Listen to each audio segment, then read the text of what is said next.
A woman fostered a boy for years, but during the adoption hearing, he told this to the court. Meet Sara Cozad and Stuart Shank, a kind-hearted couple who has been fostering children for several years.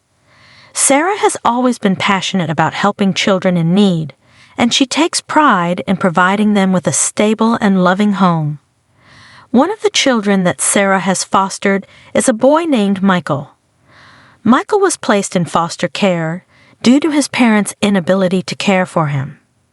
He was just 3 years old when he was first placed in Sara's home, and he was initially apprehensive about living with someone he didn't know. When Michael first arrived at Sara's home, he was scared and uncertain about his new surroundings. He had been through a lot in his young life, and the transition to a new home was overwhelming. He struggled to adapt to the new rules and routines, often acting out in frustration. However, Sara was patient with him, understanding that his behavior was a reflection of the trauma he had experienced. Despite the challenges, Sara worked tirelessly to create a stable and loving environment for Michael. She made sure he had everything he needed, from clean clothes to healthy meals. She also made an effort to get to know Michael and understand his interests, taking him on outings to museums and parks and spending time playing games with him at home. Over time, Michael began to feel more comfortable in his new home. He formed a special bond with Sara, seeing her as a source of comfort and support. They shared many heartwarming moments together, from cooking dinner to watching movies on the couch. Michael even started to open up to Sara about his feelings and past experiences, something he had never done before.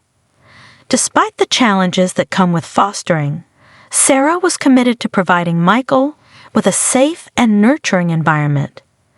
She was patient and compassionate, working tirelessly to ensure that Michael's needs were met. As Michael grew older, Sara continued to support him in any way she could, always with the hope that he would eventually be reunited with his biological family. However, as time went on, it became clear that this dream was not in Michael's future. In addition to Michael's new family situation, he had also been separated from his older brother.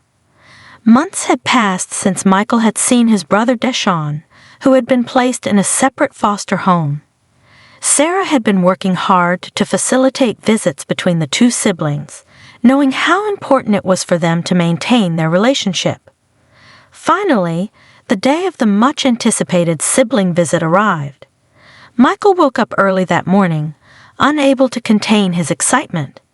He knew that he would get to see his big brother Dayshawn, and he could hardly wait. Sara helped him get ready, making sure he looked his best for the occasion. When they arrived at the park where the visit was scheduled to take place, Michael's eyes darted around in search of his brother. And then finally, he caught a glimpse of him from across the playground. Without hesitation, Michael ran as fast as he could and jumped into his brother's arms.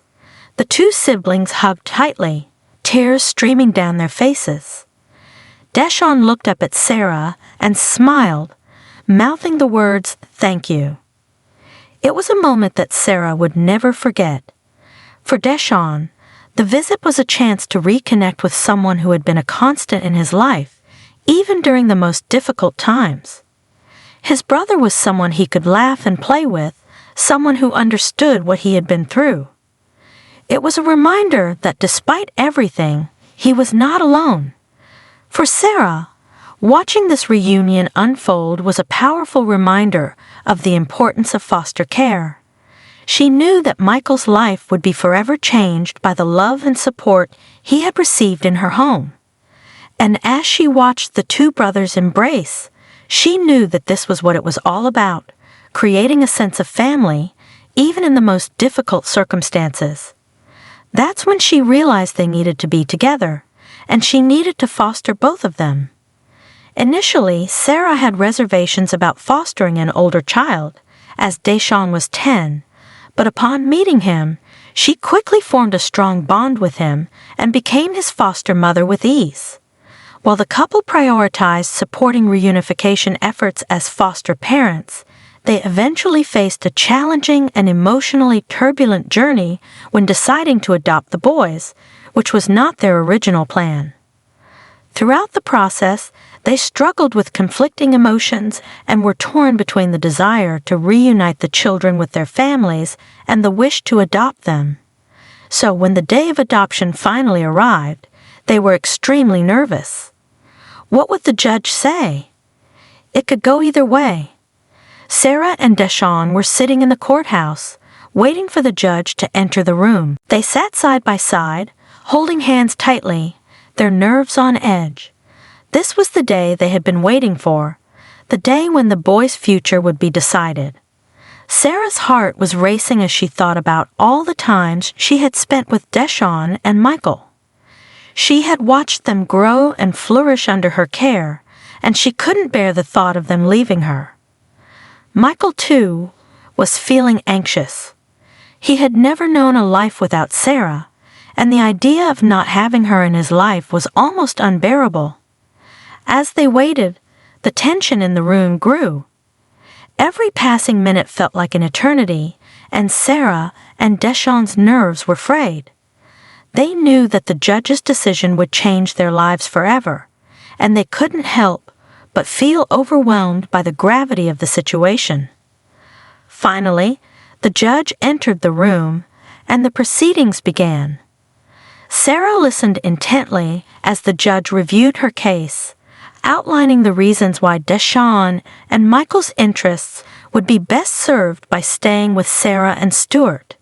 She held her breath as the judge took a long pause, deliberating over her decision. As the tension in the room mounted, Dayshawn squeezed Sara's hand tightly. He could feel his heart pounding in his chest, and he could see the fear and anxiety etched on Sara's face. And then finally, the judge spoke. "Dayshawn," the judge said, "before I make my final decision, is there anything you would like to say?" Dayshawn took a deep breath and looked up at the judge. "Yes, Your Honor," he said. "They all love us," Dayshawn told the judge, speaking about himself and his brother, who was also adopted that day. "We love them. Our whole family is the best thing we ever had. I'm glad to have these people in my life. I'm glad to be their son. They're the best thing I ever had. If I could wish for anything in the world, I would wish I could just love these people for the rest of my life." There was a collective gasp in the courtroom as Dayshawn's words sank in. Sara was overcome with emotion, tears streaming down her face. The judge smiled, clearly moved by Dayshawn's heartfelt words. "I don't think I need to say anything more," the judge said. "It is clear that Dayshawn has found a loving home with you, and I'm happy to announce that the adoption is granted." The courtroom erupted in applause as Sara hugged Dayshawn tightly, grateful for the love and affection he had brought into her life. It was a moment they would both cherish forever. After the hearing, the family of 4 walked out of the courtroom hand in hand, overjoyed at the judge's decision. They embraced each other tightly, tears of happiness streaming down their faces. For Sara, the relief and joy were overwhelming. She had poured her heart and soul into fostering Dayshawn and Michael and had prayed that the adoption would be granted. Now finally, she could call them her sons and give them the forever home they deserved. As they left the courthouse, Dayshawn kissed Michael on the head as Sara looked on. It was clear that Dayshawn's relationship with his brother had grown even stronger since their reunion, and Sara was grateful for the bond that had been formed between them.